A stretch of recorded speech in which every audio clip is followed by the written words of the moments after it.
So how the MTV happened, so then Sway comes back and says, look, we're doing this MTV battle. I was gonna go out there on my own, like literally the homies from like the barbershop in the neighborhood, they saw that MTV was doing this battle. Oh no, they had 106 in Park. It's like, you need to go on 106 in Park, blah, blah, blah, blah. We're gonna pay for you a plane ticket to go out there. But then MTV said that they were having a battle. They announced it. So we're gonna piece our money together just to get a flight to go to New York so I could enter into that battle. But then Sway came and was like, yo, I'm gonna have, so certain areas, I think it was LA, the Bay, and Philly, had a thing where we're gonna have local tournaments, and whoever wins that local tournament gets an automatic buy to the finals. to the battles, to like, however many 60 battles it was. So Sway ended up having it, and I thought they was gonna give it to me. I'm like, I already won all these battles. It's like, nah, you gotta do another battle.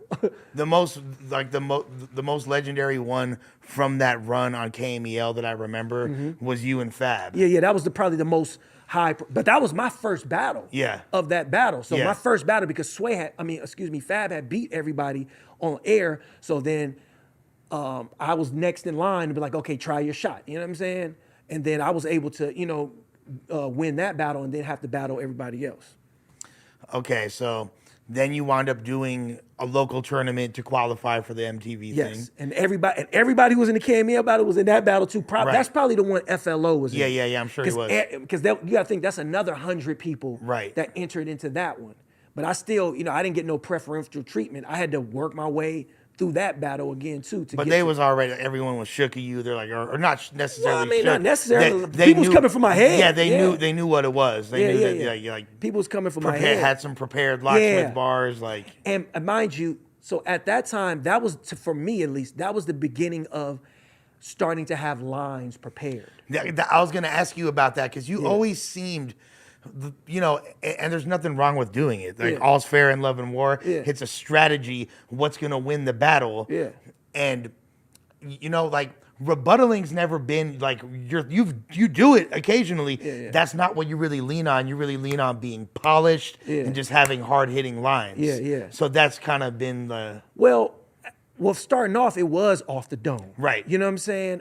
Because but with those battles, I started noticing like, okay, people are, you could tell as a rappers, we could tell like what's memorized, what's not. And I'm just like, oh, they're memorizing bars. Okay, I got to get some bars memorized. You know what I'm saying? Like you got to be prepared, especially with those rounds. You're only rapping for 30 seconds or, you know what I mean? Or a minute or something. So you got to leave some space to rebuttal or do a little something or, kind of come up with stuff on the fly because that's going to hit. But you got to have these bars. You got to have just like, I always got 8 punchlines ready to go for whoever. I remember reading some article about cannabis or something like that. He would always have like punchlines and stuff like that. So I was like, okay, I got to have some punchlines because for whoever, And even with that battle, when we battled Mr. Fab, him and Clyde Carson, shout out to both of them. I ain't gonna lie, like I love Fab, but Carson, I thought Carson was gonna win. Yeah. Because everybody was hyping, everybody was hyping up the team, you know what I mean? Not in a bad way, but they was dope. And they were, we had did some shows with them and they was kind of gaining momentum and Clyde was spitting bars. They're fire. I to this day, it's like baffles me why they didn't just become huge stars. Clyde was smooth. He had bars. He was like, he had a little East Coast flavor to his bars. I was like, oh shit, okay, well. Townish as fuck with East Coast like syllables. And And Fab, and Fab beat him. And I was like, oh shit, I got to retrain my whole thought because I'm going to be battling Fab and not. Fab is a smart motherfucker, bro. Yeah. And that's where, and that's when, so Fab, so I was able to get those lines off. Like I said, you got to have your lines memorized at that time, or you got to start to have these punchlines formulated. You know what I mean? And when we went to the tournament battle, obviously, you don't know who you're gonna battle, so you got to go off the dome. You know what I'm saying? You got to be prepared to go off the dome. So you mix in some off the dome with some prepared punchlines, or you're coming up, you're like, okay, I'm about to battle against this guy. Let me get my bars ready. Right. All right, he said this, so I'm gonna be ready to say this. He might say this. So you start premeditating or anticipating what the next short, fat, and bald. Exactly. And I remember people saying some disrespectful shit. I always try to keep my bars more clever as opposed to like, your mama died. You know what I mean? I was just like, I'm not going into that kind of shit. That's just weak, to be honest. To me, I was just like, I'd rather be creative. But anyway, won that shit, and that's what got me to MTV. So you go out to MTV, and during this time where it's not quote unquote cool on a national level to be beyond even just the Bay, being from California. They, you know what I mean? Like, it was kind of like there's the Dre wave and was kind of crashing at that point. No one 2003, yeah, that was right after what the Chronic. That second Chronic. Well, because the second, it's called Chronic 2001. Came out in 99. 99. Yeah. And like that had already kind of yeah, run 2003. This was Blueprint, Jay-Z. That's what I'm Black saying. Album, Like it was all about New York shit at the time. Absolutely. Jay-Z, you know, Blueprint, Nas, Stillmatic, Jadakiss, Kiss the Game Goodbye. 50 Cent was larger than life. DMX was larger than life. Ja Rule was, you couldn't turn on the radio, you know, without hearing him. So it was very New York centric at that time. Absolutely. And people wasn't really trying to hear anybody from from Cali like that. Yeah. And especially the Bay. And you were unabashedly, unashamedly going out there and like you said it in a lot of your you know content. Yo, I'm repping the Bay Area, repping Richmond, and you were killing motherfuckers. Killing motherfuckers. That battle was so dope about that. That was not my first time in New York. It was probably my second time actually coming, but that was my first time kind of like in the scene and you know, being around that type of stuff and met a lot of people. But what's dope about that was like the whole, see, most people just remember that final day. Yeah. When it was like, you know, the final 8 or however many battles. It was like it aired over. It was multiple days. You know, I had been there for like almost 2 weeks. Yeah. So you were battling like, you know, because I think, I want to say they narrowed it down to like 64 battlers or something like that. And then, you know, you would have like, I think it was like 3 days of battles or to get to that battle. But I just remember I was like, so what happened is it got canceled at first. I was on a plane to go do it, and they called me. It's like the battle's canceled. What? I was like, what? Because the battle was originally like in February, but it got canceled because I guess all the people, it was so many auditions that they stormed the Def Jam building. Like so many people were pushing in to get in, so they had to cancel. So MTV just like canceled the whole shit. It was like, all right, this is too crazy. We got to do this more organized. So then so I thought it was over. I was just like, all right, well, that battle's over. You're literally on the plane type shit? Like, I was literally about to go through security. It was like, are you in through security? It was like, don't go through. I was like, what? It's like, we've postponed the battle. I'm like, what?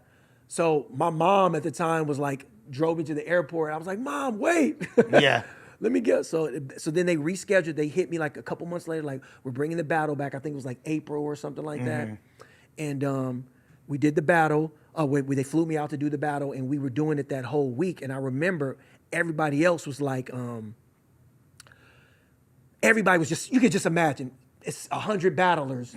Like I said, they were doing auditions. I didn't have to audition. So everybody's just like ciphering, and everybody's just kind of like, for lack of better words, just like, it was exposing. It was exposing. I was like, I ain't saying shit. I'm going to fly under the radar till it's time to rap. Because I don't want people knowing I got bars. You know what I mean? Yeah. So everybody else just like, yeah, son. Everybody's like, ooh. They're like kind of getting clout behind the stage. You know what I mean? Which is like a risky decision at that moment. It's like, do you want to get that momentum from being, you know? Yo, that dude is, for me, I was like, nah, I know I got some shit. Yeah, you know what I mean? You're not tripping. I was like, I ain't saying shit. I'm going to fly under the radar until it's time to battle. And even my battles, like nobody was like really tripping until like the second or third day, you know, because like Just Blaze and all those guys were like judging. They were coming up to me. I never forget this. Just Blaze came up to me, was like, yo, Lock, this is the first time I saw an iPod. Remember though? Remember iPod? He was like, yo, Lock, is this you right here? He was playing like some of my shit. I was like, yeah, well, how was that? You know what I mean? It's like, yeah, man, shit is dope. You know, so I started developing and then so as the battles went on, then I start developing. But at that time, we in the battle now. You can't, you know what I mean? You can't really, but I remember I purposely was like, nah, I ain't saying shit. Stay to myself, because I want to get as far as I can. You know what I mean? Right. Yeah. And then you wind up going. So this is the second MTV battle, right? No, this is the first. This is the first one, because this was Recognized won the second one. Yeah. So was Rec in this one? No. As well? Okay, Rec wasn't in this one.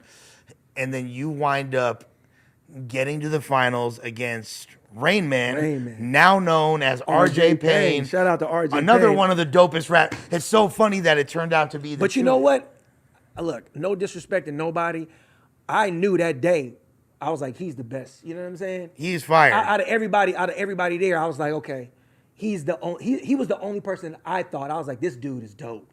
But it's crazy how far both of y'all have come because y'all barely even rap like you did back then. Yeah. And, you know, all these years later, literally, you know, damn near 20 years after the fact, 2 decades, y'all are both lyrically in the best shape of your life. Both, you got shit together? Or what? Oh, wow. Oh, wow. Well, shouts to Art. Man, RJ, man, you need to quit playing and come pop up on the No Jumper platform with me, dog. We've been chopping it up. But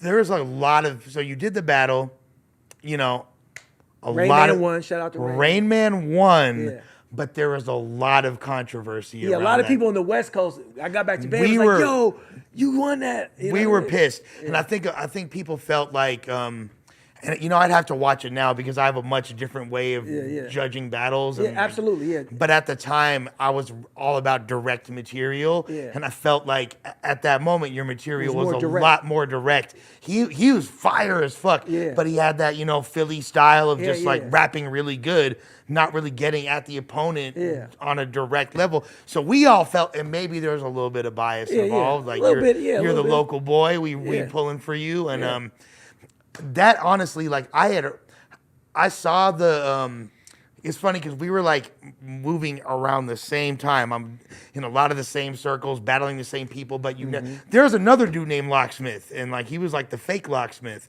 and I battled him back out in the South Bay somewhere, right? Yeah. I heard about that. I addressed that in one of the KMEL battles, I think. Yeah, and it's so funny because I even have, and it was like a popping line at the time, I said, like, I battled this fool, and it's funny you said outside of Rasputin because I was a block away outside of Amoeba, Telegraph, and Haste.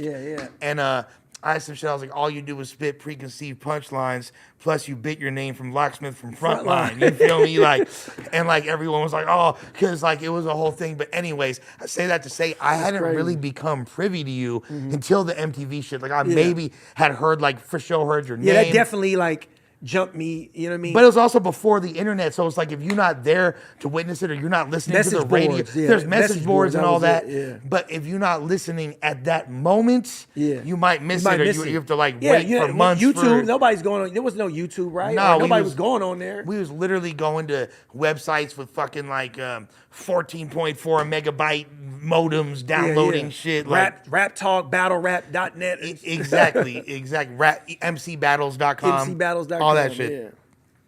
But after that MTV shit, we're like, yo, this dude's fire. Bro. And I came home, I was a celebrity. I was like, damn, you know, girls was coming up to me, and you know what I mean? I'm getting recognized. I'm like, damn, like I had no idea. You know what I mean? And that MTV battle helped our career because now KMEL starts playing us on the radio a little bit, you know, stuff that me and Lef are doing. At that point, me and Lef is just, you know, just us two. Right. And by the way, Lef is with me in New York the whole time, you know what I'm saying? We're like, you know, we're going around New York, you know what I mean, trying to network, meet with people at the, you know, during the time of the battle. Yeah. Left is raw, one of the illest flows. Like, he got that real consistent flow. Yeah, for sure. And he was producing the beats at the time. Okay. Yeah. And then one of the most legendary producers in the Bay Area, EA Ski. Yes, sir. So did he become privy to you because of the... Yeah, so I want to say I met Ski before that through Balance. Okay. Because Balance was working with EA Ski.